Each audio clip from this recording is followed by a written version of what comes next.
specific heat capacity and molar specific heat capacity. What is specific heat capacity?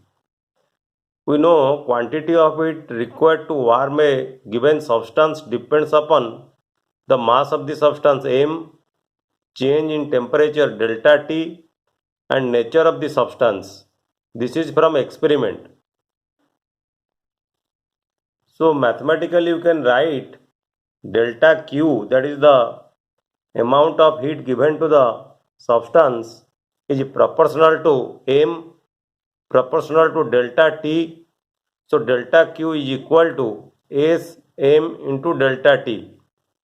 Here S is a constant called specific heat capacity of the substance. So S will be equal to delta Q divided by m into delta T. If we take m is equal to unity and delta T is equal to unity, then S will be equal to delta Q. Thus, specific heat capacity is the amount of heat per unit mass absorbed or rejected by the substance to change its temperature by unity.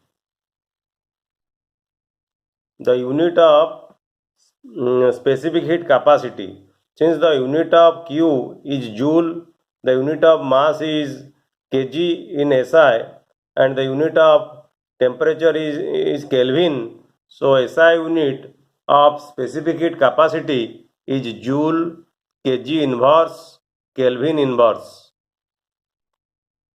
In this table, specific heat capacity of some substances at room temperature and atmospheric pressure is given.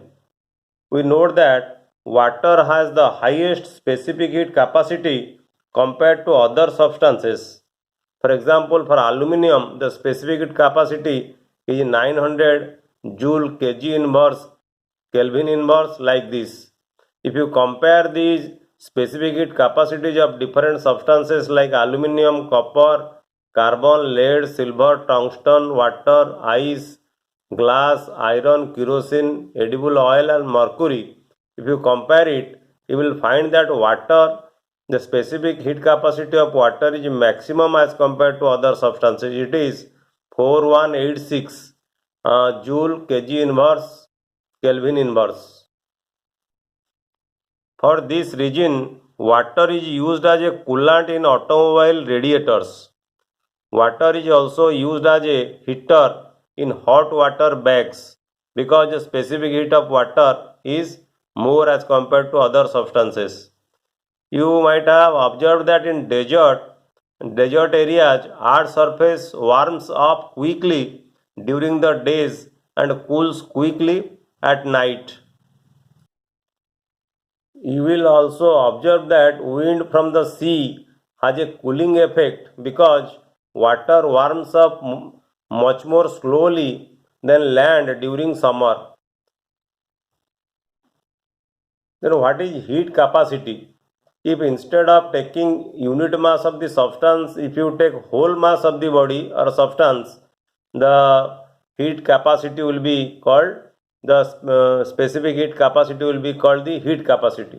So heat capacity is the amount of heat absorbed or rejected by the substance to change its temperature by 1 unit. So temperature will be changed by 1 unit for whole mass of the substance. What is molar specific heat capacity C? Heat capacity per mole of the substance is called molar specific heat capacity. It is denoted by the symbol C. So C is equal to S divided by mu. How C equal to S divided by mu? You can simplify it. C is equal to S divided by mu. You multiply. C equal to S divided by mu, and C also can be represented by delta Q divided by mu into delta T. How C is equal to delta Q divided by mu into delta T? C equal to S by mu, so multiply, instead of S you write m into S, and that will be equal to m into S equal to, we have found out delta Q divided by M into delta T. So this will be equal to how much? M cancels, so this will be equal to delta Q divided by mu into delta T. The SI unit of molar specific heat will be joule, mole inverse, Kelvin inverse. We found molar specific heat capacity for gases under two conditions. Basically, molar specific heat is found out for gases and it is under two conditions. Number one, molar specific heat capacity at constant pressure, it is denoted by Cp, and molar specific heat capacity at constant volume, which is called Cv. This table gives the molar specific heat capacities of some gases like helium, hydrogen, nitrogen, oxygen, carbon dioxide. The molar specific heat at constant pressure Cp, it is 20.8 joule mole inverse Kelvin inverse for helium, and Cv is 12.5 joule mole inverse Kelvin inverse. And if you compare the value of Cp and Cv for almost all of the gases, you will find that the value of Cp is greater than Cv. And we will discuss later why Cp is greater than Cv.